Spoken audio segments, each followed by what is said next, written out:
Pardonnez-moi, 7h18 au matin éphémères en ce vendredi 23 juillet. Bon, alors on va essayer de tenter de rejoindre l'invité de Georges Goma, Monsieur Dungui, qui est vice-coordonnateur du mouvement Ras-le-bol, qui sort tout juste de prison.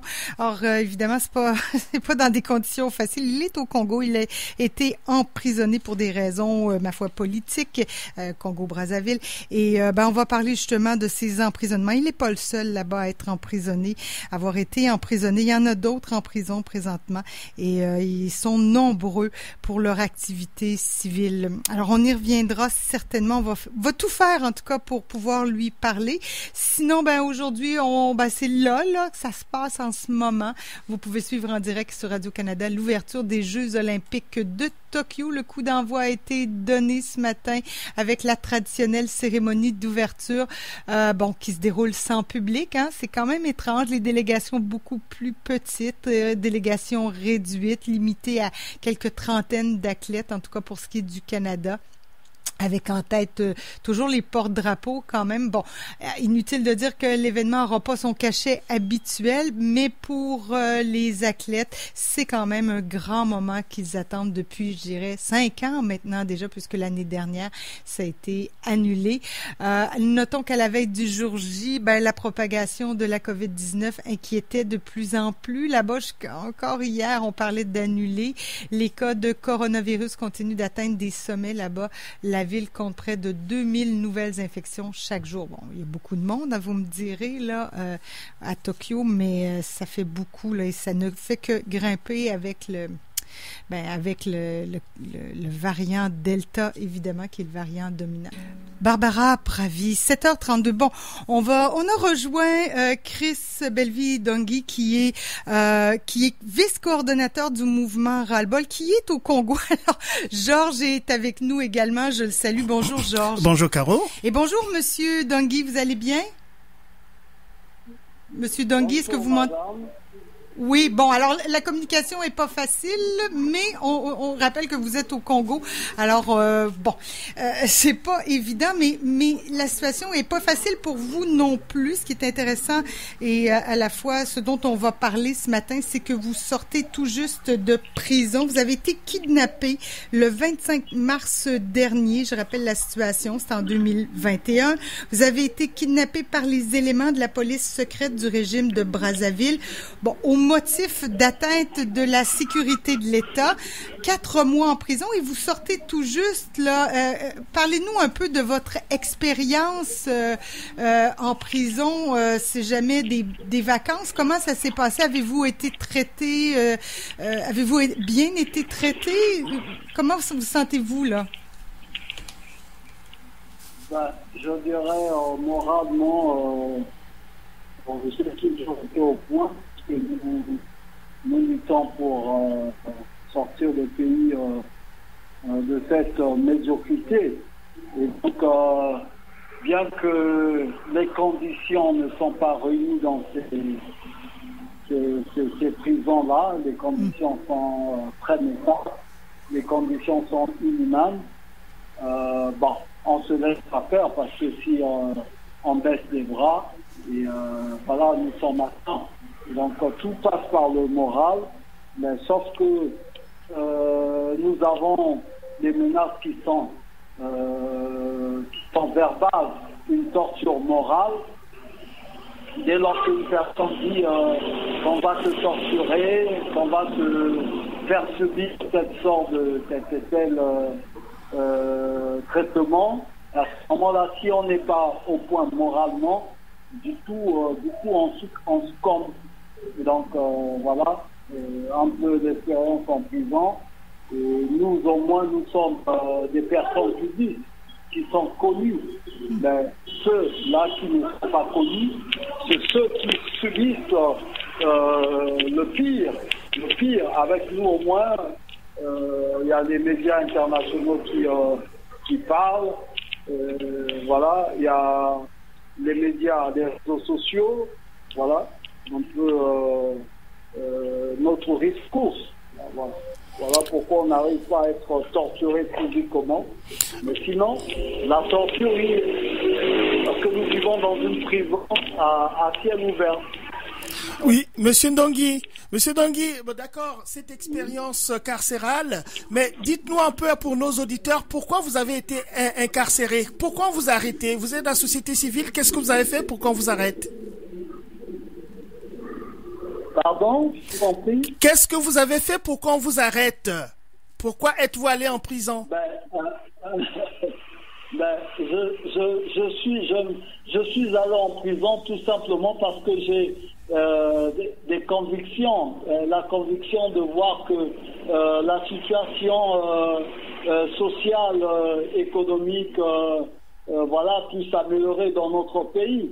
C'est ça, je dirais, pour moi, un péché de lèse-majesté auprès de ce système qui est au pouvoir aujourd'hui, hein, qui dirige d'une main autoritaire le Congo. Voilà. Et donc, c'est l'unique péché que, puisque tout le temps je suis sur le terrain, en train de dénoncer nuit et jour les conditions voilà, des vies de nos populations. Et je pense qu'avec une justice qui n'est pas réellement au service des populations, une justice qui n'est pas en temps réel, parce qu'il faudrait qu'on puisse dire le droit. Non seulement que le Congo a ratifié pratiquement tous les accords qui existent sur les domaines de droits de l'homme, mais sur le terrain, sur le papier, oui, il a ratifié. Mais en mettant selon l'exerce, cela ne se fait pas. Voilà. Donc nous sommes dans un pays où la justice est au service des individus et non au service du peuple. Voilà. Ouais. Vas-y, Georges. Oui, mais et quand vous dites, quand on voit un peu les termes de votre libération, il est marqué une libération provisoire. Ça veut dire quoi, une libération provisoire? Est-ce que c'est une façon qu'on a fait pour que, après vous avoir sorti de prison, que vous ne parliez plus et que vous ne continuez pas vos activités au niveau de la société civile? Bien évidemment. Pour ceux qui savent, c'est pour ma 3e fois que je fais, pour la 3e fois que je suis incarcéré. Et donc, les mises en liberté provisoire, c'est une façon d'astreindre encore nos libertés. Ben, pour une personne telle que moi, je suis engagé dans cette lutte.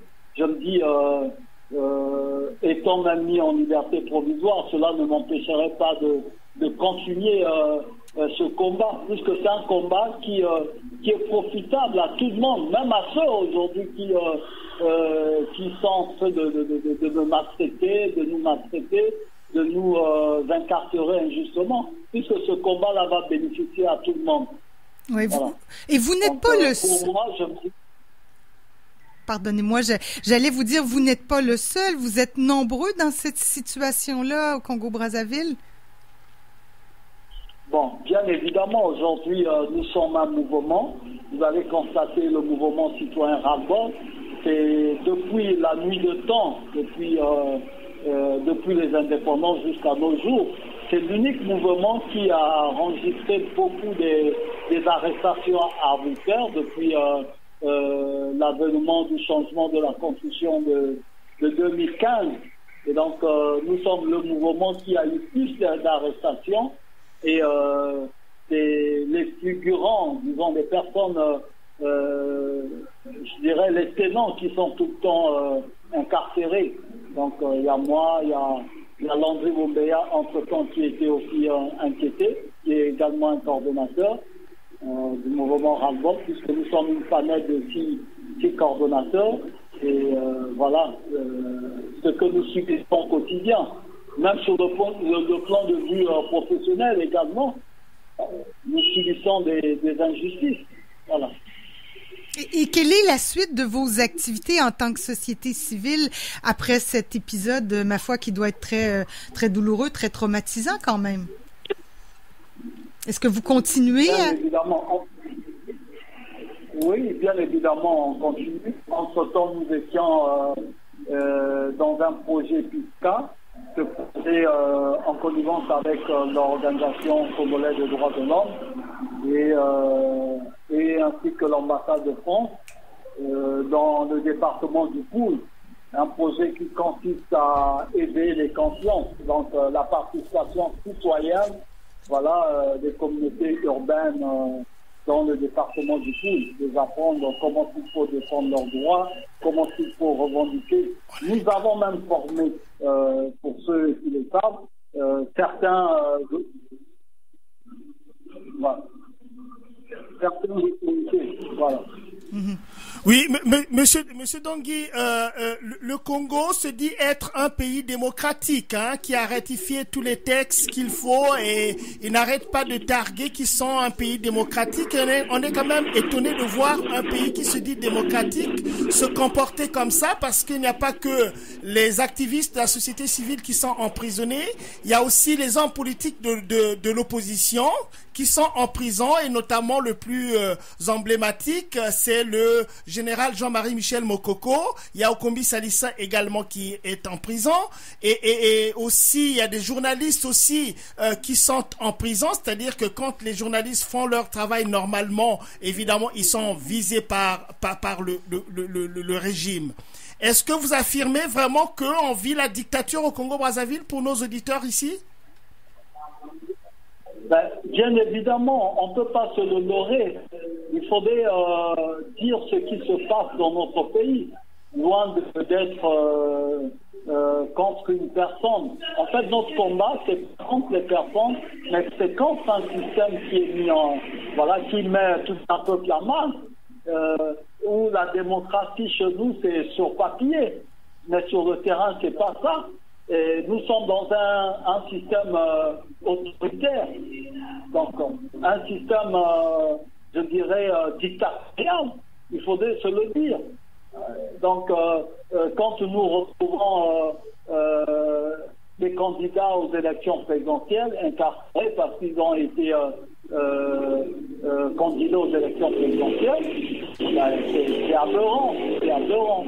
Et donc, je me dirais que nous sommes dans une dictature, le Congo est dans une dictature. Et donc, on doit se le dire. Et donc, voilà pourquoi je ne cesse nuit et jour d'interpeller les autorités, ceux qui sont de se ressaisir, d'aller vers un dialogue inclusif. La libération des prisonniers politiques de Jean-Marie Michel Mokoko, d'Andro Kombi Salissa, que je ne cesse d'interpeller nuit et jour. Voilà. Et nous cessons d'interpeller nuit et jour. Voilà. Et dites-moi, Monsieur Dongui, qu'attendez-vous de la communauté internationale? On peut bien sûr parler de la France, là, mais de la communauté en général, la communauté internationale. Avez-vous des attentes? Bien évidemment, en termes de coopération, aujourd'hui, il faut reconnaître que nous avons besoin également de cette communauté internationale, puisque c'est elle qui coopère avec les autorités qui sont en place, parce que parlons peut-être de la France qui forme qui forme les policiers et les gendarmes, et on se demande est-ce que ces formations sont mis réellement en exergue, parce qu'après avoir été formés, il faudrait maintenant l'appliquer, mais ce n'est pas le cas du Congo. Et donc nous avons une police qui est au service d'un individu. Nous avons l'armée également. Et donc les attentes au niveau de la communauté internationale, c'est de faire pression sur ce système-là également, de façon que nous puissions ensemble construire une démocratie où le citoyen serait au centre des préoccupations des gouvernants. Donc voilà ce que nous pouvons dire à la communauté internationale, de nous accompagner, et de façon que nous arrivons à s'asseoir, que tous les Congolais arrivent à s'asseoir, parce qu'aujourd'hui, nous avons plein de nos compatriotes qui sont exilés politiques dans l'Hexagone. C'est pas normal pour un pays comme le Congo. Et pour assainir encore le climat d'affaires également, nous avons besoin d'assainir notre climat politique. Voilà. Voilà. Ben, Monsieur Dungui, on vous remercie de cet entretien. Vous êtes en direct du Congo. Vraiment, c'est impressionnant de vous parler et on vous souhaite bon courage. Georges, peut-être le mot de la fin? Ben oui, Monsieur Dungui. Le mot de la fin, c'est de vous encourager à faire votre beau travail. Georges Goma et beaucoup d'autres aussi sont dans la communauté internationale. Hein. Nous, voilà, à CKRL avec Caroline Stephenson, ça fait près de 6 ans que nous parlons des problèmes de l'Afrique et que nous appelons à la démocratie parce que la démocratie, c'est peut-être pas le meilleur de système, mais c'est le moins pire. Hein. On peut pas évoluer sans la démocratie. C'est ça qui permet, n'est-ce pas, d'avoir des bonnes gouvernances. Et puis, ben voilà, avec Caro, nous te remercions d'avoir été avec nous à l'antenne. Voilà, bon courage également, Monsieur Dungui. À bientôt, peut-être. Au revoir. Merci beaucoup. Merci à vous. Au revoir. Georges, c'est un entretien. Ça brasse au Congo. Ça brasse, hein, ça continue à brasser au Congo-Brazzaville. Il y a du trafic. Oui, il y a vraiment du trafic là. Hein, mais ça va se terminer quand même. Hein, ça va se calmer. On était dans le cœur de l'action. On était dans le cœur de l'action avec un jeune garçon. Il était où ce Monsieur Dungui-là exactement à Brazzaville? Mais il est à Brazzaville. C'est un jeune très courageux, Ah ouais, il est très jeune et ça fait très longtemps qu'il milite avec ses collègues. Hein. Ils ont un mouvement qui s'appelle ras-le-bol. Tu comprends ras-le-bol, c'est-à-dire que on est face à un système qui est en échec avec lui-même, un système vraiment et quand on dit que c'est le pire système au Congo au monde, c'est bien vrai. Hein? Tous les observateurs ont bien vu que la dictature congolaise est incroyable. Elle est incroyable et ce qui est curieux, c'est qu'on voit que cette dictature est soutenue de l'extérieur. Elle est soutenue de l'extérieur et notamment par la France. Hein, la France notamment. On le dit souvent et puis on le dit souvent et c'est la vérité puisqu'il y a des analystes français qui l'ont aussi observé. Et puis, il y a un petit paradoxe quand même. Hein. Le régime qui est en place, Sassou Nguesso, a du rififi un peu avec la France. C'est-à-dire qu'on l'accueille plus ouvertement en France, on se cache pour l'accueillir. Oui, c'est ça, on le fait discrètement, disons. Il y a un proverbe qui va faire rigoler du monde, c'est un proverbe africain qui dit, en fait, on va finalement, coupons l'anus pour en terminer avec les paix. Ah oui, ça veut dire ce que ça veut dire. Hein? Coupons l'anus pour en terminer avec l'épée. C'est-à-dire qu'il faut prendre une décision pour en finir avec ce mal. Faut aller à la racine du mal quand même. À la racine du mal voilà, quand même. L'image est claire. En tout cas, il est bien courageux, ce jeune homme. Très courageux. Ah oui, nous, on n'a pas ça ici, hein, se battre, se faire emprisonner pour la liberté. Ben voilà, mais c'est ça. On le prend pour acquis, on la prend pour acquis, notre démocratie, notre liberté. Mais quand on voit ce qui se passe ailleurs. Voilà, la démocratie permet de régler beaucoup de problèmes. Parce que, Caro, si encore une petite seconde, ce que les gens qui sont au pouvoir au Congo-Brazzaville ne comprennent pas, c'est que ils s'entêtent à aller dans une direction qui est mauvaise. Elle est mauvaise surtout parce que il y a le crime humain qui est là. On emprisonne les gens, on tue les gens, et ils n'arrivent pas à comprendre que aucune dictature au monde, aucune dictature depuis l'Antiquité n'est restée éternelle. Et que les gens qui sont là à buter les autres sans sommation peuvent se retrouver à un moment face à une autre réalité où ils seront des victimes également. Voyez? Alors que quand on met la démocratie, même si on a fait des choses bizarres dans le passé, il faut avoir le courage d'affronter cette réalité-là. Parce que la démocratie peut protéger tout le monde. À moins qu'on soit comme en Haïti, hein, tu vois, le président Moïse Jovenel qui a été massacré de cette manière-là. Ailleurs, si vous n'arrivez pas à mettre en place un système démocratique où les gens fonctionnent sur la base de la loi, on sera à un moment ou l'autre exposé à ce genre de situation fâcheuse parce que les gens qui sont au pouvoir, ils ont des enfants aussi. Il faut que les gens aussi apprennent maintenant parce que les gens qui n'écoutent pas, mais il faut mettre en route des principes comme la responsabilité filiale. C'est-à-dire que, mais ça veut simplement dire que ceux qui sont au pouvoir, qui pensent que non, mais quand ils sont plus au pouvoir, ils sont à l'écart, mais il y a leurs enfants qui sont là. Il y a leurs enfants aussi qui peuvent avoir des représailles par rapport aux actes que leurs parents posent. Parce que les enfants sont dans le système aussi. Le président du Congo sont imputables. Voilà. Et le Sassou Nguesso qui veut mettre son fils à la place, tu te rappelles encore qu'il s'évertue à mettre son fils à la place. Ouais, on ne choisit pas ses parents.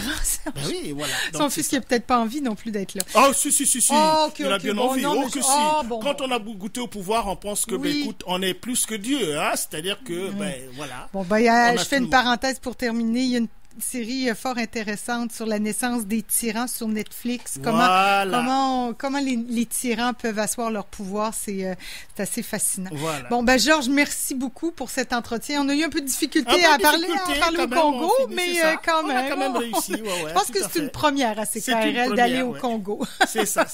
Bonne journée, Georges. Merci, Caro. À bientôt. Bye-bye. 7h50, on poursuit. On fait une petite pause publicitaire aux matins éphémères et on se retrouve tout de suite après.